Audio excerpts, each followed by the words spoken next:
Magandang gabi mga kapobre. Andito na naman tayo sa gabi ito at tayo ay magluluto na naman tayo ng adobo na manok. Ngayon po ay tuturo ko po sa inyo kung paano mag-adobo po ng manok. Ito po ay simple lang po. Pero alam ko po na marami pang hindi pa nakakaalam, lalo na po yung mga nandyan sa mga estudyante na nagbo-boarding house, yung mga nagtatrabaho na nasa boarding house na mag-isa lang. Ituturo ko po kung paano po magluto ng adobong manok. Paki-subscribe ang aking YouTube channel. I-click ang notification bell para lagi kayong updated sa aking mga video. Let's go! Ito guys, ang ating manok ngayon. Ngayon, ang gagawin po natin, ang first step natin ay lalagyan natin ng toyo. Imamarinate po natin kasi itong imamarinate po kasi natin tong manok para sisip-sip ang kanyang lasa. Lagyan natin ng magic sarap. Yan guys.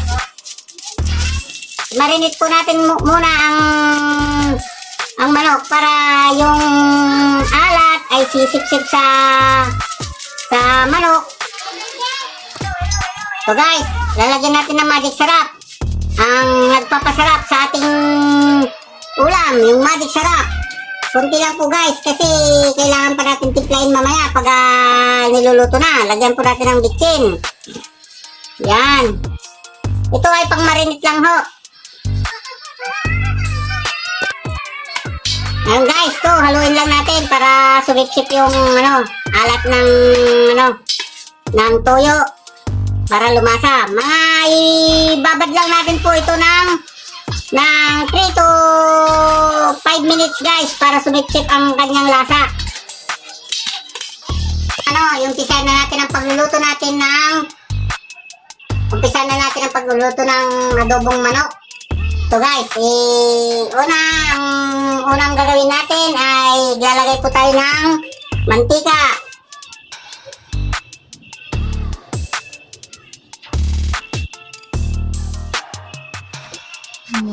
Ayan guys, igigisa muna natin para medyo bumango-bango. Yan, iuna natin ng bawang. Sa akin kasi inuuna kong bawang. Yung iba, inuuna nila yung sibuyas. Kanya-kanya pong teknik po ang pagluluto. Kanya-kanyang diskarte. Yung mga tropa ko dyan sa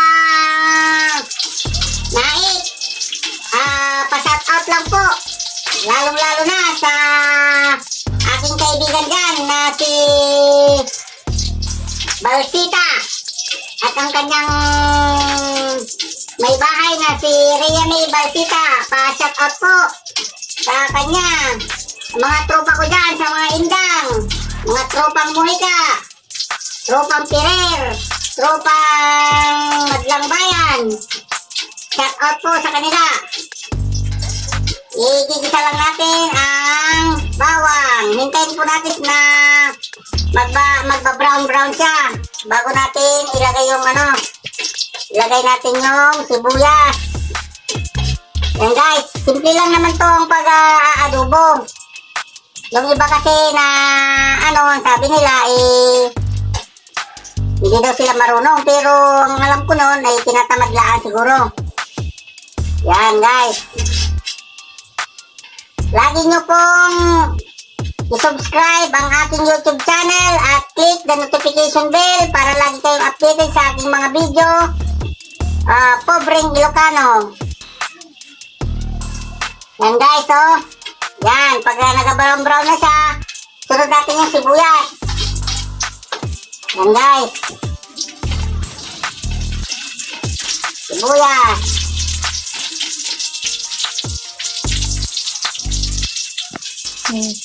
Yan guys, medyo nag-brown na siya. Lalagay na natin guys yung manok. So guys, ito na po yung manok na minarinate natin.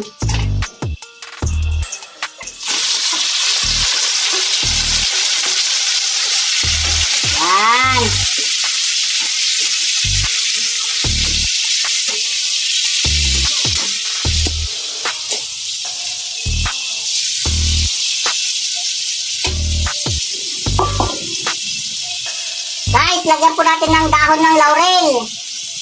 Lagyan po natin ng dahon ng laurel para bumango. Para bumango siya. Lagyan din natin ng paminta. Pamintang buo. Pamintang buo guys. Ito ay nagpapatulong din to sa pagpapabango ng ating niluluto. Yan guys. Kailangan lang natin na lutuin ng para magiging masarap. Yan guys.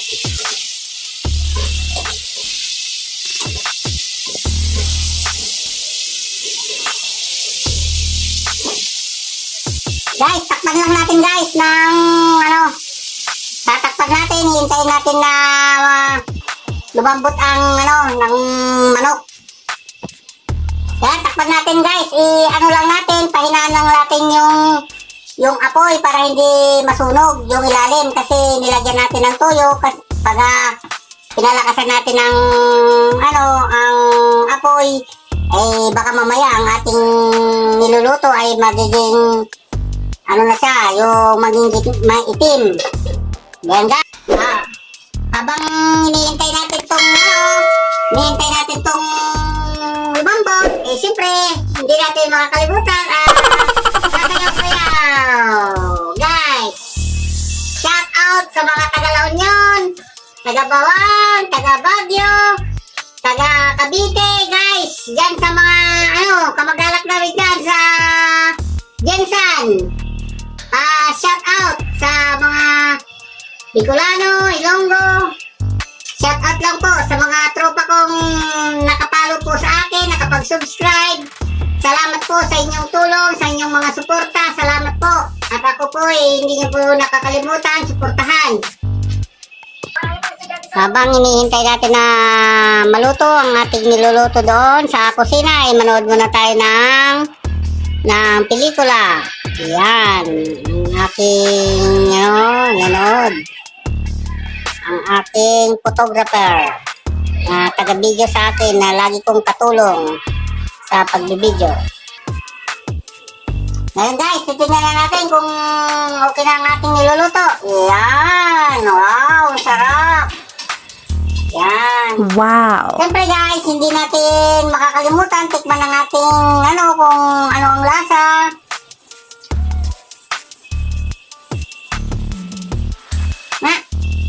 Fokus mo.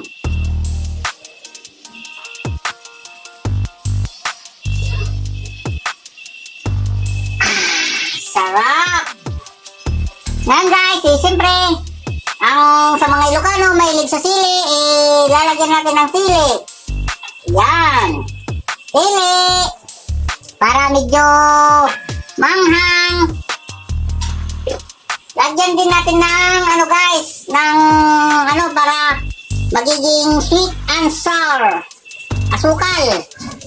Isang lang guys, isang kutsarita lang na maliit. Yan. Tama na yun. Ayan guys. Medyo na siya Wow. Ang sarap. Hintayin na lang natin na maluto. Ayan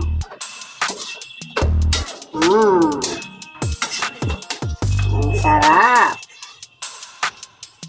Kayo guys, kung okay na sa inyo ito na may sabaw, pwede ring luto na rin ito. Yung iba kasi gusto walang sabaw. Yung iba gusto may sabaw.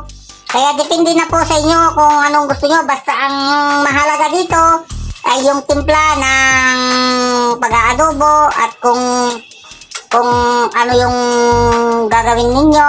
Kung gusto nyo manghang, kung gusto nyo naman hindi. Depende na po sa inyo kung ano pong gusto nyo. Basta yung basic na pagtitimpla ng adobo ay nandun na po. Ayan guys Wow, sarap. Guys, ito pala para gusto nyo kasi ito naman ay medyo marami na to sa ulam ng 2 tao. Baka hindi maubos gusto nyong para hindi mapanis, lagyan nyo lang po ng suka. Suka. Kunting-kunti lang po. Yan. Yan ang ganyan, oh. Kunting suka lang.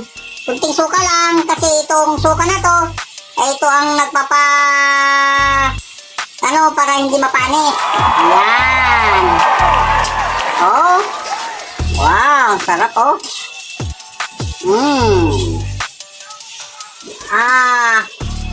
Ayan, guys. Oh. Oh. Oh, sabaw pa lang, ulam na, oh. Sarap. Ang sarap, guys, oh. Yan. Luto na po ang ating adobo na manok. Ayan, guys, oh. Sabaw pa lang, ulam na, oh. Sarap. Guys, ito na po yung ating adobong manok. Ayan, oh. Wow, ang sarap. Oh. Wow. Sarap. Kain na po tayo, guys.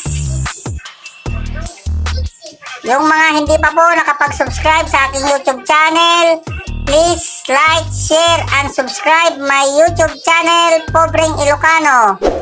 Just click the notification bell para lagi kayong updated sa aking mga video.